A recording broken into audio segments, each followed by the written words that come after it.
सुनो, अगर कोई तुम्हें मार भी दे तब भी तुम यकीन नहीं करोगे कि सिस्टम ने अचानक तुमसे कहा अगर तुम 3 साल के अंदर 99 परफेक्ट रिलेशनशिप पूरी कर लेते हो तो तुम्हें 50 लाख रुपए का इनाम मिलेगा। और तुमने इस बात पर सचमुच भरोसा कर लिया। बिना देर किए तुम एक परफेक्ट बॉयफ्रेंड बन गए और पागलों की तरह अपने टारगेट पूरे करने में जुट गए। तुम्हारा बस एक ही मकसद था, रिलेशनशिप बनाओ, टारगेट पूरा करो, फिर तुरंत ब्रेकअप कर लो। दिल से प्यार करना तुम्हारे प्लान में था ही नहीं। लेकिन तुम्हें क्या पता था कि सिस्टम ये 50 लाख देने के लिए तुम्हारे नाम एक भारी भरकम एक्सीडेंट इंश्योरेंस पॉलिसी खरीद चुका है। और जिस दिन तुम अपना आखिरी टारगेट पूरा करके बड़े गर्व से घर लौट रहे थे, तभी अचानक एक तेज रफ्तार ट्रक चौराहे से निकलकर सीधे तुम्हें टक्कर मार देता है। तुम हवा में पूरे 360 डिग्री घूमते हुए दूर जा गिरते हो। जब दोबारा होश आता है तो तुम अस्पताल के बिस्तर पर पड़े होते हो। अच्छी खबर यह थी कि तुम जिंदा थे। बुरी खबर यह थी कि सिर पर लगी चोट की वजह से तुम्हारी ऑप्टिक नर्व बुरी तरह डैमेज हो चुकी थी और तुम्हारी आंखों की रोशनी चली गई थी। इंश्योरेंस क्लेम करने के बाद मेडिकल जांच में तुम्हें पहली श्रेणी का स्थायी विकलांग घोषित किया गया और बीमा कंपनी ने उसी वक्त तुम्हारे खाते में पूरे 50 लाख रुपए ट्रांसफर कर दिए। ये देखकर तुम गुस्से में हंस पड़े। हालांकि सिस्टम ने भरोसा दिलाया कि 1 महीने बाद वह तुम्हारी आंखों की रोशनी वापस लौटा देगा, लेकिन तुम्हें यह सब बेहद बेतुका लगा। तुम अस्पताल के बिस्तर पर लेटे लेटे गुस्से से बोले, अबे बेकार सिस्टम, थोड़ा ढंग का नहीं हो सकता था? उन नोवेल वाले अमीर बनाने वाले सिस्टम की तरह सीधे बैंक अकाउंट में पैसे डाल देता। मुझे ट्रक से उड़वाने की क्या जरूरत थी? सिस्टम ने आराम से जवाब दिया, होस्ट, अगर सीधे पैसे ट्रांसफर करता तो आपको 20% टैक्स देना पड़ता, तब आपके हाथ में सिर्फ 40 लाख बचते। लेकिन इंश्योरेंस के जरिए मिलने वाला विकलांगता मुआवजा पूरी तरह टैक्स फ्री है, इसलिए आपको पूरे 50 लाख बिना 1 रुपया कटे मिल गए। तुम कुछ पल के लिए चुप रह गए। बात तो सही है, लगता है कानून की अच्छी समझ है तुम्हें, लेकिन जरा इंसानियत नाम का कोई मॉड्यूल भी डाल लेते। सिस्टम बोला, मेरे अंदर लीगल एडवाइजर मॉड्यूल मौजूद है, लेकिन जिस जमीर मॉड्यूल की आप बात कर रहे हैं वह अभी तक लॉन्च नहीं हुआ है। ये सुनकर तुम्हारे पास बोलने के लिए कुछ बचा ही नहीं। चलो 1 महीना ही तो है, इसे अंधे इंसान की जिंदगी का छोटा सा अनुभव समझ लेता हूँ। तभी अस्पताल के कमरे का दरवाजा खुला और एक नर्स अंदर आई। डॉक्टर जी, अब आपकी आंखों में दवा डालनी है, जरा उठकर बैठ जाइए, थोड़ा दर्द होगा, इसलिए हिलिएगा मत। तुम बिस्तर का सहारा लेकर बैठ गए। तुम्हें पट्टियां खुलने की आवाज सुनाई देने लगी। एक एक परत हटती गई और ठंडी हवा का एहसास तुम्हारी त्वचा से टकराया। तभी नर्स ने अचानक पूछा, क्या आप मरीज के परिवार से हैं? यह सवाल साफ तौर पर तुमसे नहीं था। तुम्हारा दिल धक से रह गया। कोई मिलने आया है? तुम्हारे दिमाग में सबसे पहले अपने रूममेट त्यान का ख्याल आया। आखिर अस्पताल में भर्ती होने की बात कुछ गिने चुने लोगों को ही पता थी। तुमने बिना सोचे कहा, अरे त्यान, आज ऑफिस नहीं गया क्या? तुम्हारी बात सुनकर नर्स का हाथ एक पल के लिए रुक गया। उसने पीछे मुड़कर उस खूबसूरत लेकिन ठंडे स्वभाव वाली लड़की को देखा जो चुपचाप तुम्हारे बिस्तर के पास खड़ी थी। इतनी खूबसूरत लड़की, और तुम उसे त्यान कह रहे थे? कुछ सेकंड बीत गए लेकिन कोई जवाब नहीं आया। तुम्हें अजीब लगा, नहीं, ये त्यान नहीं हो सकता। वो तो इतना बातूनी है कि चुप रह ही नहीं सकता, और उसके कदमों की आवाज भी इतनी हल्की नहीं होती। तुम अभी सोच ही रहे थे कि नर्स फिर बोली, थोड़ा सह लीजिए। इतना कहते ही उसने आखिरी पट्टी भी हटा दी। अगले ही पल ऐसा लगा जैसे हजारों सुइयां एक साथ तुम्हारी आंखों में चुभ गई हों। तेज दर्द से तुमने ठंडी सांस खींची, दोनों मुट्ठियां कसकर भींच ली और माथे पर पसीना छलक आया। उसी समय एक बेहद मुलायम और गर्म हाथ धीरे से तुम्हारी मुट्ठी पर आकर टिक गया। वह हाथ हल्के हल्के तुम्हारे हाथ की पीठ सहला रहा था, जैसे तुम्हारा दर्द कम करना चाहता हो। तुम एकदम जड़ हो गए। ये हाथ त्यान का तो बिल्कुल नहीं हो सकता। अगले ही पल एक जानी पहचानी शांत लेकिन ठंडी आवाज तुम्हारे कानों में गूंजी, मैं हूं। तुम्हारा दिल जोर से धड़क उठा। ल्यू रुएन, वही पहली एक्स गर्लफ्रेंड जिसे तुमने सिर्फ इस बेवकूफी भरे बहाने से छोड़ दिया था कि हम दोनों के पहचान पत्र के नंबर अलग हैं, इसलिए हमारी मंजिल भी अलग है। उसे याद करते ही तुमने शर्मिंदगी से बस इतना कहा, काफी समय हो गया मिले हुए। ल्यू रुएन चुपचाप तुम्हारी नई पट्टियों से बंधी आंखों को देखती रही। लगभग 2.5 सेकंड बाद उसने शांत स्वर में कहा, लेकिन तुम तो देख ही नहीं सकते। पास में मेडिकल कचरा समेट रही नर्स अपनी हंसी रोक नहीं पाई और जोर से हंस पड़ी। एक ने कहा, काफी समय बाद मिले। दूसरी ने जवाब दिया, लेकिन तुम तो देख नहीं सकते। ये कैसा अजीब और ठंडा मजाक था। हंसने के तुरंत बाद नर्स को अपनी गलती का एहसास हुआ। उसने जल्दी से अपना मुंह ढक लिया। दवा बदल दी है, आप लोग बात कीजिए। इतना कहकर वह लगभग भागती हुई कमरे से बाहर निकल गई। दरवाजा बंद होते ही कमरे में फिर से सन्नाटा छा गया। ल्यू रुएन को जैसे अचानक एहसास हुआ कि उसका हाथ अब भी तुम्हारे हाथ पर था। उसने बिजली छू जाने की तरह तुरंत अपना हाथ पीछे खींच लिया। तुमने झेंप मिटाने के लिए हल्की सी हंसी के साथ पूछा, तुम्हें कैसे पता चला कि मैं अस्पताल में हूँ? ल्यू रुएन ने शांत नजर से तुम्हारी तरफ देखा। खबरों में देखा था, मैंने तुम्हें पहचान लिया। तुम चौंक गए। खबरों में? लेकिन उसने कोई जवाब नहीं दिया। उसने चुपचाप अपना फोन निकाला, आवाज पूरी तेज की और वीडियो चला दिया। फोन से न्यूज एंकर की आवाज आने लगी। हाल ही में शहर में एक सड़क दुर्घटना हुई। एक युवक सड़क पार करते समय मोबाइल चलाने में व्यस्त था, तभी तेज रफ्तार ट्रक ने उसे जोरदार टक्कर मार दी। तुम्हारा चेहरा तुरंत हरा पड़ गया। मतलब तुम्हारे ट्रक से उछलने का पूरा वीडियो ट्रैफिक कैमरे और डैश कैम में साफ रिकॉर्ड हो गया था। लेकिन असली सदमा अभी बाकी था। लियू रुयान ने फोन तुम्हारे और करीब कर दिया। वीडियो में दिख रहा था कि तुम हवा में पूरे 360 डिग्री घूमे, फिर जमीन पर गिरते ही जिद्दी अंदाज में अपना दायां हाथ उठाकर ट्रक की तरफ एकदम परफेक्ट मिडिल फिंगर दिखा रहे थे। इतनी स्मूथ हरकत और इतना जबरदस्त एक्सप्रेशन था कि देखने वाले हंसी रोक नहीं पा रहे थे। असल में यह वीडियो ट्रैफिक पुलिस ने सड़क सुरक्षा जागरूकता के लिए जारी किया था, लेकिन इंटरनेट पर यह देखते ही देखते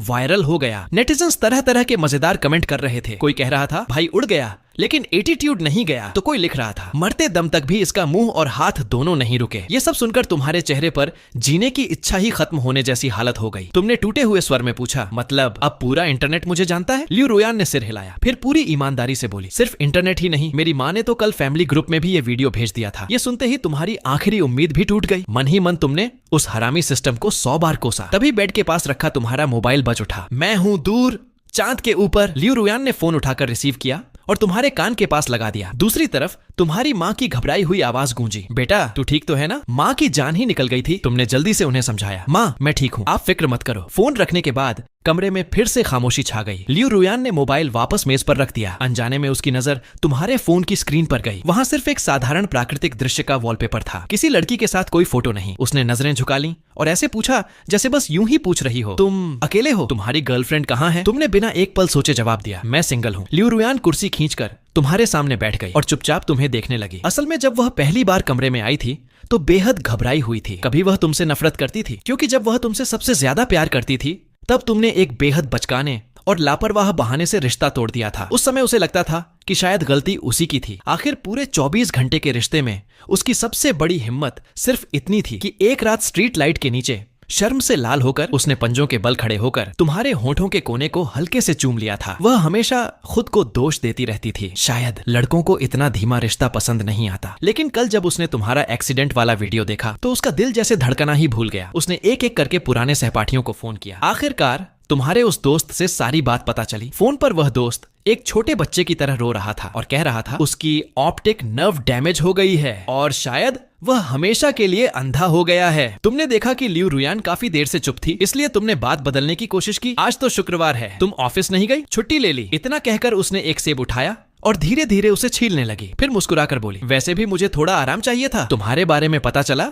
तो सोचा तुम्हें भी देखती चलूं। असल में तुम्हें मेरे लिए इतनी तकलीफ उठाकर आने की जरूरत नहीं थी। तुम्हें थोड़ा अपराध बोध होने लगा। वैसे भी मेरी अंधता सिर्फ कुछ समय के लिए है, मैं अकेले भी ठीक से रह सकता हूँ। बस ये समय निकल जाए, फिर मेरी आंखें पूरी तरह ठीक हो जाएंगी। यह सुनते ही लियू रुयान के हाथ में चल रहा सेब छीलने वाला चाकू अचानक रुक गया। उसकी आवाज पहले से कहीं ज्यादा ठंडी हो गई। क्या तुम मुझे फिर से जाने के लिए कह रहे हो? तुम घबरा गए। न नहीं, मेरा मतलब वो नहीं था। सच में मेरी आंखों को कुछ नहीं होगा। सिर्फ 1 महीने बाद मेरी रोशनी वापस आ जाएगी। मैं तुमसे झूठ नहीं बोल रहा। लियू रुयान ने सिर झुका लिया, धीरे से बोली, माफ करना। उसकी आवाज बहुत धीमी थी और उसमें साफ साफ रुलाई घुली हुई थी। तुम्हारा दिल बैठ गया। भले ही तुम देख नहीं सकते थे, लेकिन माहौल में आए बदलाव को साफ महसूस कर सकते थे। तुम तुरंत बेचैन हो उठे। लियू रुयान, कहीं उस बेवकूफ दोस्त ने तुमसे कुछ उल्टा सीधा तो नहीं कह दिया? सच में मैं ठीक हूँ। लियू रुयान ने अपने होंठ कसकर भींच लिए। उसने सिर उठाकर छत की तरफ देखा और आंसू रोकने की पूरी कोशिश की, क्योंकि वह तुम्हें बहुत अच्छी तरह जानती थी। कॉलेज के दिनों में जब उसकी दादी का निधन हुआ था, वह बिल्कुल टूट गई थी। तब तुम पूरे 1 हफ्ते के लिए अचानक गायब हो गए थे। वापस आए तो किसी तरह जादू के कुछ सस्ते से करतब सीखकर भारी भरकम भालू का कॉस्ट्यूम पहनकर पसीने से भीगे हुए उसके सामने बार बार ताश के पत्ते गिराते रहे, सिर्फ इसलिए कि उसके चेहरे पर एक मुस्कान आ जाए। उसकी नजरों में तुम हमेशा वही इंसान थे जो चाहे कितनी भी तकलीफ में हो, कभी किसी से शिकायत नहीं करता। दर्द हो, थकान हो या दिल टूट जाए, सब कुछ अपने अंदर छिपा लेता है और दूसरों के सामने सिर्फ मुस्कुराता रहता है। इसलिए जब तुम कह रहे थे कि 1 महीने बाद मैं ठीक हो जाऊंगा, तो उसके कानों में यह सिर्फ एक झूठ जैसा लग रहा था। उसे लगा कि तुम उसे बोझ नहीं बनाना चाहते, इसलिए खुद को मजबूत दिखाने की कोशिश कर रहे हो। यही सोचते सोचते उसकी आंखों से आखिर एक गर्म आंसू निकल ही आया। वह सीधे तुम्हारे हाथ की पीठ पर गिरा। जीबो, तुम बिल्कुल पहले जैसे ही हो। हर दर्द अकेले सह लेते हो और हमेशा दूसरों के सामने मजबूत बनने का नाटक करते हो। अपने हाथ पर आंसू की गर्माहट महसूस महसूस करते ही तुमने बेबसी से होंठ खोले, लेकिन एक शब्द भी नहीं निकल पाया। अगर तुम सिस्टम वाली बात बताते तो वह तुम्हें पागल समझती। अगर कहते कि तुम सचमुच फिर से देख पाओगे तो उसे लगता कि तुम अपनी निराशा छिपाने के लिए झूठी उम्मीदें बांध रहे हो। तुम बस चुपचाप बिस्तर पर लेटे रहे। कमरे में उसकी दबे दबे सिसकियों की आवाज गूंज रही थी। तुम्हारे मन में बस एक ही बात घूम रही थी, दीदी प्लीज अब और अपनी तरफ से कहानियां मत बना लो। जब तुम मन ही मन दुआ कर रहे थे कि तुम्हारा वह बेवकूफ दोस्त जल्दी से कमरे में आकर यह अजीब माहौल खत्म कर दे, तभी धड़ाम कमरे का दरवाजा जोर से खुला। उसके साथ ही ऊंची एड़ी की सैंडल की टक टक टक करती हुई तेज आवाज सुनाई दी। कदमों की चाल आत्मविश्वास से भरी थी। हर कदम में ऐसा दबदबा था कि साफ समझ आ रहा था आने वाला इंसान तुम्हारा दोस्त बिल्कुल नहीं हो सकता। वह जानी पहचानी आहट सुनते ही तुम्हारी रीढ़ में ठंडक दौड़ गई, यहाँ तक कि तुम्हारी बंद पलकों तक में हल्की सी फड़कन होने लगी। कदम आकर तुम्हारे बिस्तर के पास रुक गए। लियू रुयान ने सिर उठाकर सामने देखा। सामने एक बेहद स्टाइलिश महिला खड़ी थी। उसने फिटिंग वाला काला ओवरकोट पहन रखा था, अंदर सफेद शर्ट और हाई वेस्ट पैंट थी। चेहरे पर नफीस मेकअप और गहरे लाल होंठ। उसने दोनों हाथ सीने पर बांध रखे थे। पहले उसने तुम्हें ऊपर से नीचे तक देखा, फिर उसकी नजर लियू रुयान पर टिक गई। उसकी तीखी नजर से लियू रुयान भी थोड़ा असहज हो गई। हेलो, आप कौन हैं? लियू रुयान ने पूछा। महिला ने ठंडे लेकिन अधिकार भरे स्वर में जवाब दिया, मेरा नाम शेन मेंगशी है, मैं जीबो की बॉस हूँ। उसकी आवाज में लियू रुयान से भी ज्यादा ठंडापन था। सालों तक लोगों को आदेश देने की आदत साफ झलक रही थी, लेकिन जैसे ही तुमने उसका नाम सुना तुम्हारा पूरा शरीर कंबल के नीचे लकड़ी की तरह अकड़ गया। शेन मेंगशी, तुम्हारी चौथी एक्स गर्लफ्रेंड और तुम्हारी दूसरी कंपनी की खूबसूरत लेकिन बेहद सख्त सीईओ। सिर्फ एक महीने पहले ही तुमने उससे यह कहकर ब्रेकअप किया था कि हम दोनों का जेंडर सोचने का तरीका ही अलग है, हमारी सोच मेल नहीं खाती। इतना बेहुदा बहाना बनाकर तुमने नौकरी भी छोड़ दी थी, लेकिन उसे तुम्हारे अस्पताल का पता कैसे चल गया? उधर शेन मेंगशी ने लियू रुयान की तरफ देखकर पूछा, और आप? लियू रुयान ने बिना झिझक जवाब दिया, मैं जीबो की दोस्त हूँ। शेन मेंगशी हल्का सा हंसी, दोस्त या गर्लफ्रेंड? उसने खुद पर व्यंग्य करते हुए सिर हिलाया और बेधड़क तुम्हारे बिस्तर के किनारे बैठ गई। फिर उसने एक सेब उठाया, एक कौर लिया और मुस्कुराकर बोली, वाह जीबो, ब्रेकअप हुए अभी 1 महीना भी नहीं हुआ और तुमने नई लड़की भी ढूंढ ली। मैं तो समझी थी कि ट्रक ने तुम्हारा काम ही तमाम कर दिया होगा। तुम्हारे लिए तो मैं फूलों की माला तक तैयार कर चुकी थी। तुम्हारी खोपड़ी सुन्न पड़ गई। न नहीं शेन मैम, मेरी बात सुनिए। तुम्हारी बात पूरी भी नहीं हुई थी कि लियू रुयान ने शांत स्वर में कहा, मैं इनकी एक्स गर्लफ्रेंड हूँ। शेन मेंगशी का सेब खाने का हाथ हवा में ही रुक गया। उसने लियू रुयान को ध्यान से देखा। Ex girlfriend? कॉलेज वाली पहली मोहब्बत? फिर वह हल्की सी मुस्कुराई, कितना अच्छा संयोग है, मैं भी इसकी एक्स गर्लफ्रेंड हूँ। उधर तुम शर्म से जमीन में गड़ने की हालत में थे। शेन मेंगशी ने फिर तुम्हारी तरफ देखा। उसकी सुस्त सी मुस्कान में गुस्सा साफ छिपा था। लगता है भगवान की आंखें अभी भी खुली हैं। इतना बड़ा ट्रक भी तुम्हें मार नहीं पाया, लेकिन कम से कम तुम्हारी आंखें तो ले गया। अब आगे चलकर तुम किसी और मासूम लड़की की जिंदगी तो बर्बाद नहीं कर पाओगे, है ना अंधे महाराज? ये सुनकर तुम्हारे होंठ बुरी तरह फड़कने लगे। सुनते ही तुम्हारे होंठ बुरी तरह फड़क उठे। साफ था कि यह बड़ी बहन जी तुम्हारी खबर लेने नहीं बल्कि तुम्हारा मजाक उड़ाने आई थी। लेकिन तभी लियू रुयान ने गहरी सांस ली। उसने सिर उठाकर सीधे शेन मेंगशी की आंखों में देखा और ठंडे स्वर में कहा, बस बहुत हो गया। वह पहले ही अपनी आंखों की रोशनी खो चुका है। अगर तुम सिर्फ उसका मजाक उड़ाने आई हो तो देख लिया ना, अब जा सकती हो। अपने रिश्ते की अधूरी कसक को इस तरह ऊंचाई से खड़े होकर उसका अपमान करके छिपाने की जरूरत नहीं है। लियू रुयान की आवाज ऊंची नहीं थी, लेकिन उसके हर शब्द ने शेन मेंगशी के दिल पर कील की तरह चोट की। शेन मेंगशी ने हल्के से भौं उठाई। हैरानी की बात यह थी कि उसे जरा भी गुस्सा नहीं आया, बल्कि वह हल्का सा मुस्कुराई। अच्छा, अभी भी उसकी इतनी तरफदारी करती हो? फिर वह थोड़ा झुककर लियू रुयान की हल्की लाल हुई आंखों को देखने लगी। लेकिन अभी थोड़ी देर पहले तुम भी तो कोने में छिपकर रो रही थी। इतना मजबूत बनने का नाटक क्यों कर रही हो? हम दोनों एक जैसी ही हैं। हम दोनों को इसी कमीने ने छोड़ दिया था। तो बताओ, हम दोनों में ज्यादा महान कौन है? ये कहकर शेन मेंगशी ने अपना चेहरा तुम्हारी तरफ घुमा लिया। फिर हल्की मुस्कान के साथ बोली, जीबो बताओ, क्या मैं गलत कह रही हूँ? और अब तुम अस्पताल के बिस्तर पर पड़े थे। चारों तरफ सिर्फ अंधेरा था। सिर की नसें सुन्न पड़ती जा रही थी। तभी जब तुम सोच रहे थे कि मरे होने का नाटक कर लो या नहीं, दरवाजे की तरफ से किसी के मूंगफली नहीं बल्कि सूरजमुखी के बीज सीड्स चबाने की हल्की सी आवाज आई। आवाज बहुत धीमी थी, लेकिन कमरे में पसरे तनाव के बीच वह किसी धमाके से कम नहीं लगी। बीज खाते खाते गॉसिप सुनने में इतनी मग्न हो गई कि अंदर आना ही भूल गई। दरवाजे पर एक शॉर्ट हेयर लड़की खड़ी थी। उसने सफेद रंग की बिल्ली वाली टी शर्ट और हल्के नीले रंग की शॉर्ट्स पहन रखी थी। उसकी लंबी, गोरी और सीधी टांगें तुरंत नजर खींच रही थीं। जैसे ही शेन मेंगशी और लियू रुयान ने उसकी तरफ देखा, वह जल्दी से बचे हुए बीज अपनी जेब में ठूंसने लगी। फिर हंसते हुए बोली, आप लोग जारी रखिए, मुझे इग्नोर कर दीजिए। उसकी मुस्कान के साथ दोनों गालों में प्यारे से डिंपल पड़ गए। फिर अचानक उसे कुछ याद आया। उसने बाहर झांक कर कहा, अरे अभी तो हम दोनों साथ में चोरी छिपे सुन रहे थे, तुम अकेली बाहर क्यों छिपी हो? इतना कहकर उसने बाहर हाथ बढ़ाया और जैसे जमीन से मूली खींचते हो वैसे ही एक महिला को जबरदस्ती अंदर खींच लाई। वह महिला सिर से पैर तक ढकी हुई थी। काला चश्मा, मास्क, कैप, पूरा चेहरा चेहरा छिपा हुआ। स्पष्ट था कि वह अंदर आने के लिए तैयार नहीं थी। घबराहट में उसका शरीर सिकुड़ गया था। उसकी उंगलियां बैग की स्ट्रैप को कसकर पकड़े थीं। कमरे में मौजूद सबकी नजरें उस पर टिक गईं। कुछ पल झिझकने के बाद उसने धीरे से हाथ उठाया और बेहद धीमी आवाज में बोली, हेलो, उधर बिस्तर पर लेटे तुम। जैसे ही बिल्ली वाली टी शर्ट पहनी लड़की की आवाज सुनी। बिजली की रफ्तार से कंबल खींचकर सिर से पैर तक खुद को पूरी तरह ढक लिया। अंधेरे में खुद को पूरी तरह छिपा लिया। बस अब सब पूरा हो गया। पहला प्यार, जूनियर, फिल्म स्टार, महिला सीईओ, तुम्हारी चारों एक्स गर्लफ्रेंड, एक ही दिन, एक ही जगह, और वो भी उसी दिन जब तुम अंधे हो चुके थे। ये किसी बुरे सपने से कम नहीं था। तभी बिल्ली वाली टी शर्ट पहनी लड़की बिल्कुल बेफिक्र होकर बोली, चलो अब जब सब आ ही गए हैं तो एक दूसरे से ठीक से मिल लेते हैं। उसे जरा भी एहसास नहीं था कि कमरे का माहौल किसी जंग के मैदान जैसा बन चुका है। वह मुस्कुराते हुए बिस्तर के पास आई, सीना थपथपाकर बोली, पहले मैं अपना परिचय देती हूँ। मेरा नाम वू मेंगमेंग है। मैं कॉलेज के दूसरे साल में पढ़ती हूँ और जीबो की दूसरी एक्स गर्लफ्रेंड हूँ। फिर उसने लियू रुयान की ओर इशारा किया। ये हमारी नंबर 1 दीदी है। फिर शेन मेंगशी की ओर देखकर बोली, और ये 2 मीटर लंबे ऑनरा वाली नंबर 4 दीदी। इसके बाद उसने उस ढकी हुई महिला को अपनी ओर खींच लिया, और ये नंबर 3। वू मेंगमेंग ने सिर खुजलाते हुए दिल से कहा, लेकिन सच बताऊं, तुम तीनों इतनी खूबसूरत क्यों हो? अब तो मुझे हीन भावना होने लगी है। उधर जिसे नंबर 3 कहा गया था, वह वू मेंगमेंग की इस तूफानी हरकत से पूरी तरह असहज हो गई। उसने गहरी सांस ली, मानो कोई बड़ा फैसला कर लिया हो। धीरे धीरे उसने अपना चश्मा और मास्क उतार दिया। अगले ही पल एक बेहद मासूम, कोमल और दिल को छू लेने वाला चेहरा सबके सामने था। ऐसा चेहरा जिसे देखते ही किसी का भी उसे बचाने का मन करे। शेन मेंगशी की आंखें फैल गईं। लियू रुयान भी हैरान रह गई। वू मेंगमेंग खुशी से उछल पड़ी। पहचान लिया ना? हाल ही में सुपरहिट हुई वेब सीरीज की सेकंड लीड। मैंने तो इसे कॉरिडोर में ही पहचान लिया था। शियाओ शाओ भी एंटरटेनमेंट इंडस्ट्री का नया उभरता सितारा। मासूम और प्यारी इमेज की वजह से लाखों लोगों की पसंदीदा अभिनेत्री। और यही तुम्हारी तीसरी एक्स गर्लफ्रेंड थी जिससे तुम मिशन पूरा करने के लिए फिल्म के सेट पर मिले थे। शियाओ शाओबी का चेहरा शर्म से लाल हो गया। वह खरगोश जैसी मुलायम आवाज में बोली, मैं सिर्फ एक अभिनेत्री हूँ, कोई बड़ी स्टार नहीं। मेरा नाम शियाओ शाओबी है और मैं भी जीबो की एक्स गर्लफ्रेंड हूँ। वू मेंगमेंग ने ताली बजाते हुए कहा, अच्छा छोड़ो, अब जब सब आ ही गए हैं तो बैठकर आराम से बातें करते हैं। उसने इधर उधर देखा। कमरे में कोई कुर्सी खाली नहीं थी, तो वह सीधे तुम्हारे बिस्तर के पैरों की तरफ बैठ गई। हंसते हुए बोली, वैसे भी इसे तो कुछ दिखाई नहीं देता, थोड़ी देर इसके सहारे बैठ जाती हूँ। लेकिन जैसे ही वह बैठी, टन, एक चमकती हुई धातु की चीज उसकी शॉर्ट्स की जेब से फिसलकर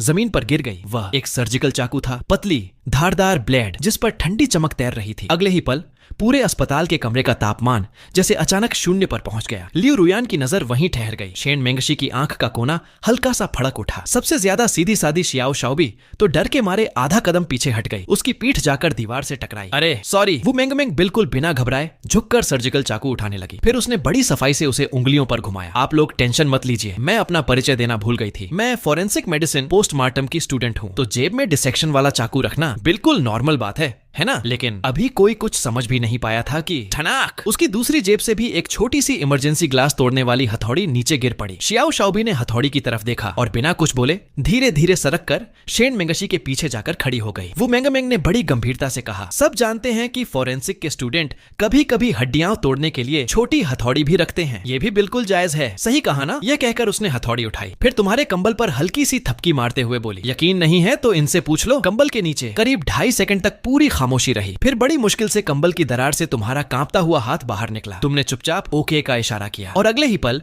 बिजली की रफ्तार से हाथ वापस अंदर खींच लिया। वो मेंगमेंग संतुष्ट होकर सिर हिलाने लगी। फिर उसने पूरे उत्साह से गॉसिप मोड ऑन कर दिया। उसने शियाओ शाओबी की तरफ देखकर पूछा, अच्छा बड़ी स्टार जी, इसने तुमसे ब्रेकअप कैसे किया था? अचानक सबकी नजरें अपनी तरफ देखकर शियाओ शाओबी घबरा गईं। उसने दोनों हाथों की उंगलियां आपस में फंसा लीं। धीरे से बोली, उसने कहा था कि उसकी एक्स गर्लफ्रेंड पिछली रात सपने में आई थी और उसने बताया कि हमारी कुंडलियां आपस में टकराती हैं, इसलिए राज छिपाने के लिए हमें ब्रेकअप करना पड़ेगा। पूरा कमरा 3 सेकंड के लिए बिल्कुल शांत हो गया। अगले ही पल शेन मेंगमेंग की ठंडी नजरें सर्चलाइट की तरह लियू रुयान पर टिक गईं। उस नजर का मतलब साफ था, उसकी एक्स सपने में आई थी, यानी तुम मर चुकी थी। लियू रुयान की आंखों के कोने फड़क उठे। वह बिना भाव बदले बोली, ऐसी कोई बात नहीं है, मैं अभी जिंदा हूँ, अब मेरी बारी। वो मेंगमेंग ने हाथ उठाकर शिकायत भरे अंदाज में कहा, हम दोनों एक ही यूनिवर्सिटी में पढ़ते थे, बस फर्क इतना था कि मैं साउथ कैंपस में थी और ये नॉर्थ कैंपस में। दोनों कैंपस के बीच सिर्फ 600 मीटर की दूरी थी, लेकिन इसने कहा कि वो इतनी लॉन्ग डिस्टेंस रिलेशनशिप नहीं निभा सकता। सिर्फ 600 मीटर, 600 मीटर दोस्तों। इतना सुनते ही किसी की दबी हुई हंसी फूट पड़ी। सभी ने एक साथ मुड़कर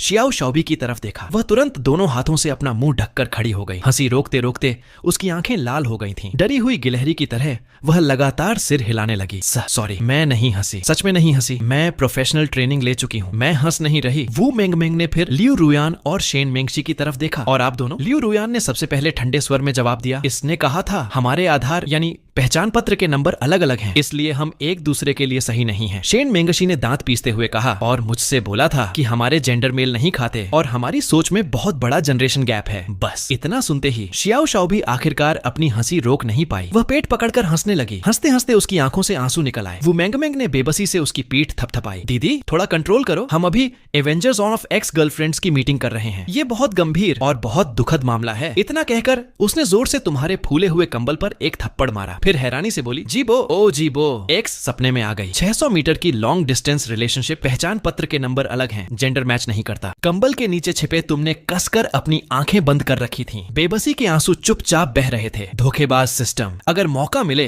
तो सबसे पहले मैं तुम्हें ही खत्म करूंगा। तभी वो मेंगमेंग ने अपनी उंगली से कंबल का उभरा हुआ हिस्सा हल्के से ठोका। वह पूरी तरह तमाशा देखने के मूड में थी। हंसते हुए बोली, वैसे सीनियर, 2 साल में 4 गर्लफ्रेंड, अगर ब्रेकअप के बीच का खाली समय भी जोड़ लें तो औसतन कोई भी रिश्ता 6 महीने भी नहीं चला। आपकी तो बिना गैप के नई गर्लफ्रेंड बनाने की स्पीड कमाल है। सच में टाइम मैनेजमेंट के उस्ताद हो। कंबल के नीचे तुमने एक शब्द भी नहीं कहा, लेकिन कमरे में मौजूद बाकी तीनों लड़कियों के चेहरे बदल चुके थे। लियू रुयान चुपचाप नीचे देख रही थी। उसने कुछ नहीं कहा, लेकिन कमरे का माहौल अचानक और भारी हो गया। शेन मेंगशी खिड़की के पास खड़ी थी। उसका जबड़ा कस गया था। शियाओ शाओबी सिर झुकाए अपने होंठ भींचे खड़ी थी। क्या वे तुमसे नफरत करती थी? यह सवाल चारों के मन में एक साथ घूम रहा था। जब वे प्यार में थी, उनकी दुनिया में सिर्फ तुम थे, लेकिन एक दिन बिना किसी मतलब के बेहुदा और हास्यास्पद बहानों से तुमने उन्हें छोड़ दिया। ऐसे में नफरत न करना कैसे संभव था? लेकिन अब वही इंसान अस्पताल के बिस्तर पर अकेला पड़ा था। आंखों पर मोटी पट्टियां बंधी थीं। देखभाल करने वाला भी कोई नहीं था। उनके दिलों में सालों से जमा गुस्सा अचानक ऐसे गायब हो गया जैसे किसी ने मुक्का रुई पर मार दिया हो। न दर्द हुआ, न सुकून मिला। सबसे पहले लियू रुयान उठी। उसने अपना बैग उठाया, बिल्कुल शांत आवाज में बोली, जीबो अभी अभी होश में आया है, उसे आराम करने दो, उसे अच्छे से ठीक होने की जरूरत है। इतना कहकर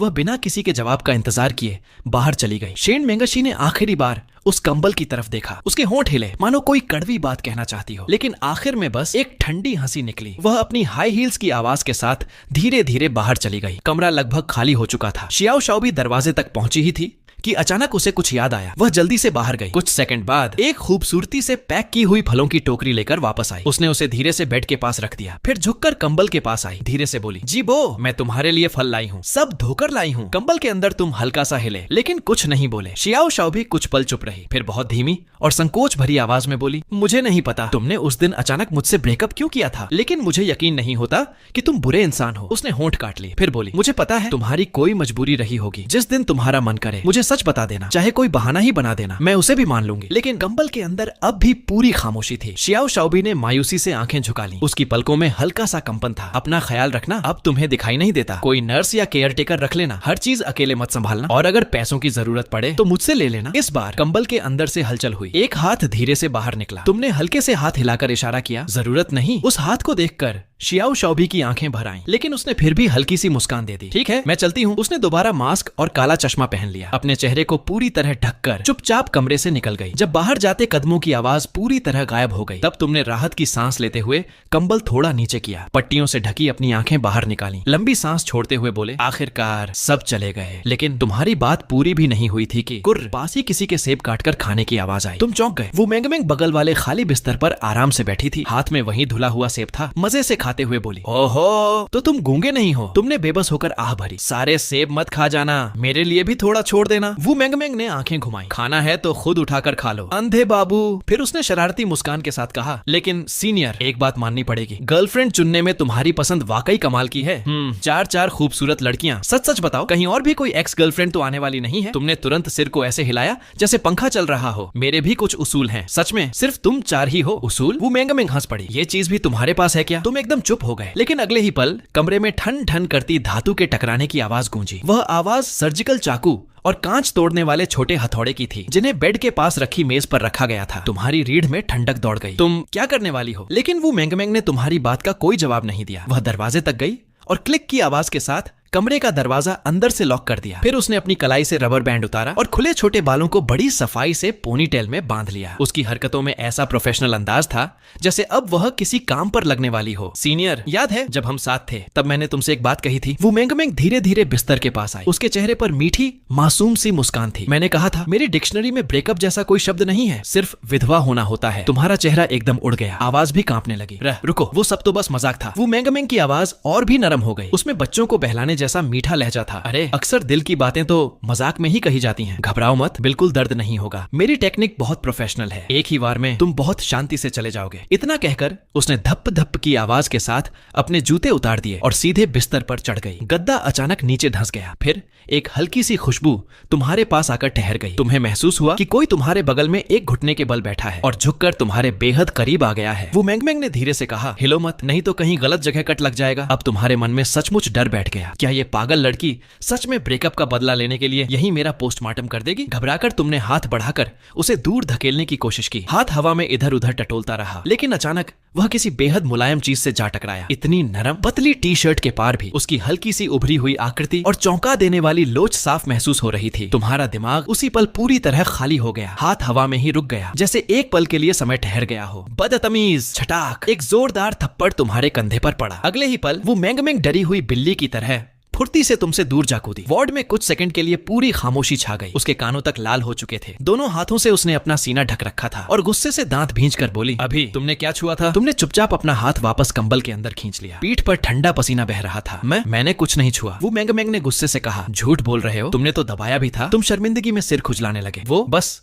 रिफ्लेक्स था। वह काफी देर तक तुम्हारे पट्टियों से ढके चेहरे को घूरती रही। आखिरकार गुस्से में नाक सिकोड़कर बोली, चलो इस बार तुम्हारी किस्मत अच्छी थी, मैं तो सिर्फ तुम्हें डराना चाहती थी। उधर मुख्य डॉक्टर के ऑफिस में लियू रुएन डॉक्टर की मेज के सामने खड़ी थी और उनकी हाथ में पकड़ी मेडिकल फाइल को घूर रही थी। उसकी आवाज हल्की सी कांप रही थी। डॉक्टर, क्या सच में उसकी आंखें ठीक नहीं हो सकती? डॉक्टर ने चश्मा ठीक किया और बेबसी से आह भरी। ऑप्टिक नर्व पर गंभीर दबाव पड़ा है जिससे फंक्शनल ब्लाइंडनेस हो गई है। हमने सामान्य स्टेरॉइड थेरेपी दी, लेकिन उसका असर लगभग न के बराबर रहा। दृष्टि वापस आने की संभावना बहुत कम है। लियू रुएन के होंठ कसकर एक सीधी सफेद रेखा बन गए। पैसों की चिंता मत कीजिए, अगर इलाज हो सकता है तो चाहे जितना खर्च हो मैं इंतजाम कर लूंगी। या फिर क्या हम उसे देश के सबसे अच्छे नेत्र अस्पताल में ले जा सकते हैं? डॉक्टर ने उसकी ओर देखा। दूसरे अस्पताल ले जाना जरूर कोशिश करने लायक है, लेकिन देश के सबसे बड़े विशेषज्ञ भी यह गारंटी नहीं दे सकते कि उसकी आंखों की रोशनी वापस आ जाएगी। इतना कहकर डॉक्टर अचानक सोच में पड़ गए। हाँ, एक बात बड़ी अजीब है, मरीज खुद अपनी बीमारी को लेकर बिल्कुल परेशान नहीं दिख रहा। जब मैंने उसे उसकी हालत बताई तो उसने पूरे विश्वास से कहा कि 1 महीने बाद उसकी आंखें ठीक हो जाएंगी। मुझे समझ नहीं आया कि उसे इतना यकीन किस बात का है। यह सुनते ही लियू रुएन की आंखें कांप उठी। 1 महीने बाद ठीक हो जाऊंगा। दूसरों के लिए यह शायद भरोसे की बात थी, लेकिन उसके लिए यह एक ऐसे इंसान का झूठ था जो खुद टूट चुका था, फिर भी दूसरों को चिंता से बचाने के लिए मुस्कुराकर झूठ बोल रहा था। वह आखिर कब तक अकेले सब कुछ सहता रहेगा? लाल आंखों के साथ लियू रुएन डॉक्टर के कमरे से बाहर निकली। बाहर उसने देखा कि शेन मेंगशी पहले से ही कॉरिडोर की दीवार के सहारे खड़ी थी। उसकी उंगलियों के बीच एक बिना जली हुई पतली सिगरेट थी। उसने एक नजर लियू रुएन पर डाली और पूछा, सब पता चल गया? लियू रुएन ने सुन्न सी होकर सिर हिला दिया। दोनों बिना कुछ बोले साथ साथ लिफ्ट में दाखिल हुई और अस्पताल के मुख्य दरवाजे से बाहर निकलने तक दोनों के बीच एक भी शब्द नहीं बोला गया। तेज धूप इतनी चुभ रही थी कि आंखें पूरी तरह खोलना मुश्किल हो रहा था। शेन मेंगशी ने अपना धूप का चश्मा पहन लिया और शांत स्वर में बोली, मैंने अपने सेक्रेटरी को पहले ही राजधानी और विदेश के सबसे बड़े नेत्र विशेषज्ञों से संपर्क करने के लिए कह दिया है। जैसे ही कोई इलाज की योजना बनेगी उसे तुरंत दूसरे अस्पताल शिफ्ट कर दिया जाएगा। यह सुनकर लियू रुएन रुक गई, लेकिन वह खुद अपनी हालत मानने को तैयार नहीं है। उसे पूरा विश्वास है कि 1 महीने बाद उसकी आंखें अपने आप ठीक हो जाएंगी। शेन मेंगशी हल्का सा व्यंग्यात्मक मुस्कुराई। यह फैसला अब उसके हाथ में नहीं है। मरीज अक्सर खुद को झूठी तसल्ली देते रहते हैं। जरूरत पड़ी तो उसे सीधे विमान में बैठाकर ले जाएंगे। चलो मैं तुम्हें छोड़ देती हूँ। लियू रुएन कुछ पल झिझकी, फिर चुपचाप उसके पीछे पीछे काली मेबैक कार तक चली गई। दोनों कार में बैठ गए। गाड़ी चलाते हुए शेन मेंगशी ने एक नजर उसकी ओर डाली और पूछा, वैसे आजकल क्या काम करती हो? लियू रुएन की नजर सामने सड़क पर ही टिकी रही। बिना सोचे उसने जवाब दिया, मैं एक मिडिल स्कूल में प्रशिक्षु शिक्षिका हूँ, टीचर। शेन मेंगशी ने उंगलियों से हल्के हल्के स्टीयरिंग पर थपकी देते हुए कहा, तुम इतनी खूबसूरत हो, अच्छी खासी हो, फिर उस एक निकम्मे आदमी के पीछे ही क्यों अटकी हुई हो? कॉलेज के दिनों में तुम दोनों का प्यार तो बहुत जबरदस्त रहा होगा, है ना? लियू रुएन खिड़की के बाहर तेजी से पीछे छूटते शहर को देखती रही। उसकी आवाज बिल्कुल शांत थी। नहीं, ऐसा कुछ नहीं था। हमारा रिश्ता बहुत साधारण था। उसी ने पहले मेरा पीछा किया था। वह हर रोज मेरे लिए गुनगुना पानी लाता था। जब मैं बीमार पड़ती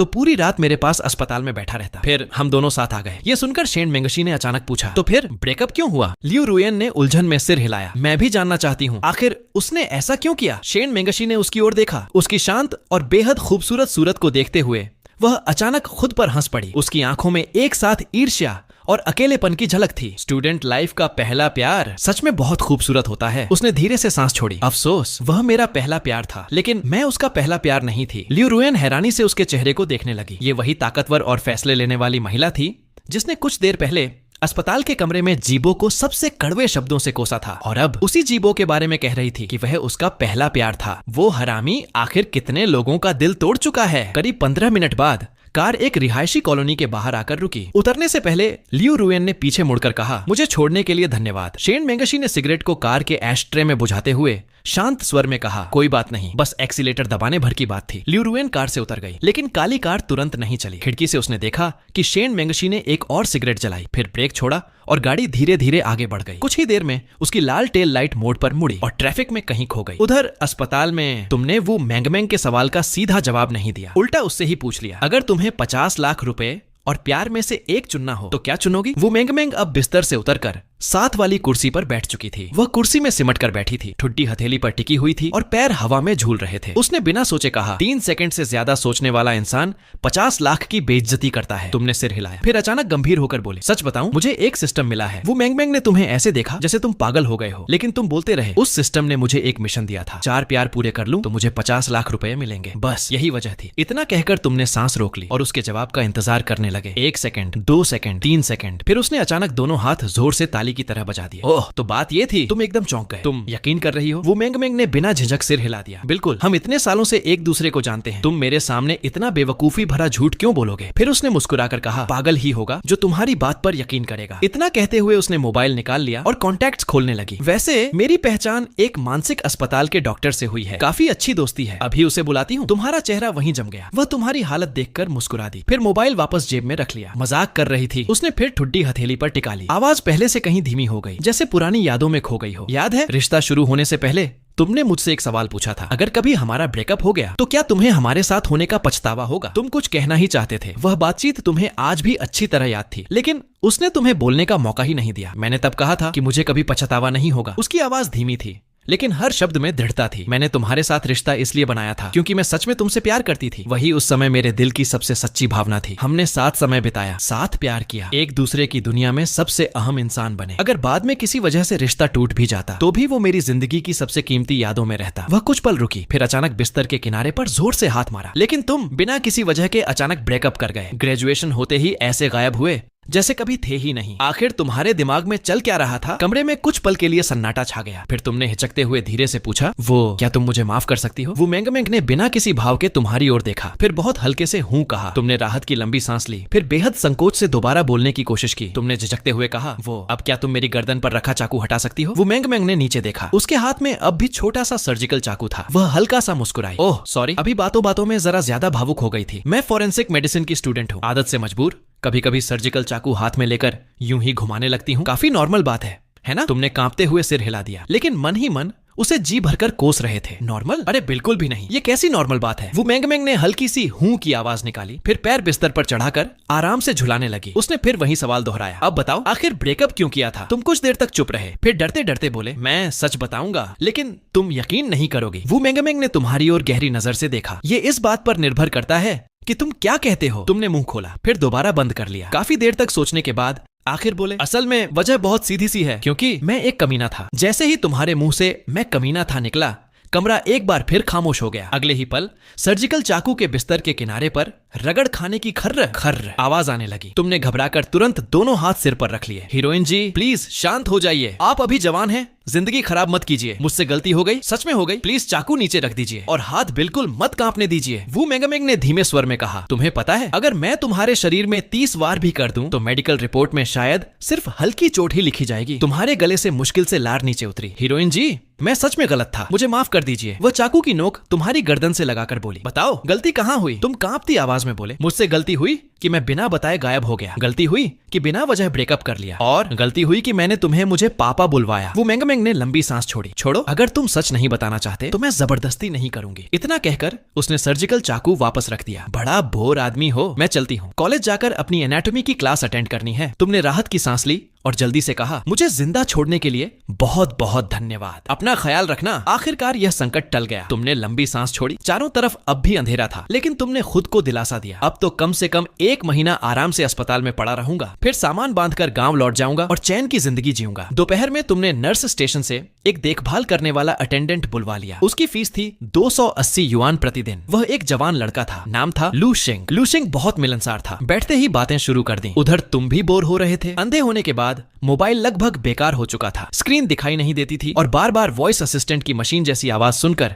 सिर दर्द होने लगता था। इसलिए तुमने पूछा, कोई गर्लफ्रेंड है? लू शिंग मुस्कुराया, अभी ऑफिशियल नहीं है, लेकिन एक लड़की पसंद है। इतना सुनते ही तुम्हारी गॉसिप वाली नस जाग गई। हालात चाहे जैसे भी हों, दूसरों की लव स्टोरी सुनने का मजा अलग ही होता है। तुमने तुरंत कहा, अच्छा पूरी कहानी सुनाओ। लू शिंग के चेहरे पर खुशी छा गई। वह गर्व से बोला, बहुत खूबसूरत है। हम दोनों एक ही गांव के हैं। उसके घर की हालत ठीक नहीं है। उसका एक छोटा भाई भी है। वह अभी शंघाई में कॉलेज में पढ़ रही है। मैंने हाई स्कूल के बाद नर्सिंग अटेंडेंट का सर्टिफिकेट लिया और काम करना शुरू कर दिया। उसकी फीस और रहने का सारा खर्च मैं ही उठाता हूँ। उसने कहा है कि ग्रेजुएशन के बाद मुझसे शादी करेगी। तुम्हें कुछ अजीब लगा। तुमने पूछा, तो तुम दोनों रोज बातें करते हो? वह खुद तुम्हें मैसेज करती है। लू शिंग अचानक अटक गया। वो तुम सब समझ गए। मतलब हमेशा तुम ही पहले good morning, good afternoon, good night भेजते हो? लू शिंग हैरानी से बोला, अरे तुम्हें कैसे पता चल गया? हाँ, मैं रोज भेजता हूँ। वह जवाब भी देती है, कभी कभी तो स्टिकर भी भेज देती है। और एक बार उसने खुद भी मुझे मैसेज किया था। ऑनलाइन शॉपिंग ऐप पर दोस्त की मदद करो वाला लिंक भेजा था, तभी मैं उसके लिए डिस्काउंट में मदद कर दूं। भैया देखो ना, उसने वो भी मुझसे ही कहा। इसका मतलब वो भी मुझे पसंद करती है ना? लू शिंग के चेहरे पर संतोष साफ दिखाई दे रहा था, मानो उसके लिए वे 2-4 औपचारिक जवाब ही